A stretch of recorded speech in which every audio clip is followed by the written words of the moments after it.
Mwalimu Julius Kambarage Nyerere aliyoyatamka mwaka 1959 katika Baraza la Udhamini la Umoja wa Mataifa, na hapa na nukuu, kuwa sisi watu wa Tanganyika tungependa kuwasha mwenge na kuweka juu ya mlima Kilimanjaro, umulike ndani na nje ya mipaka yetu, ulete tumaini pale ambapo hakuna matumaini, upendo mahali ambapo pana chuki, na heshima palipojaa dharau.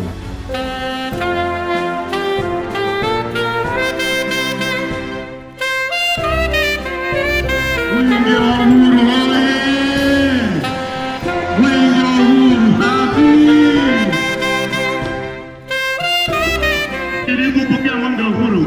kiwa unawaka, unang'ara na unameremeta. Ninakuahidi mimi pamoja na vijana wenzangu 5 tutaukimbiza mwenge wa uhuru katika mikoa yote 31 na halmashauri 195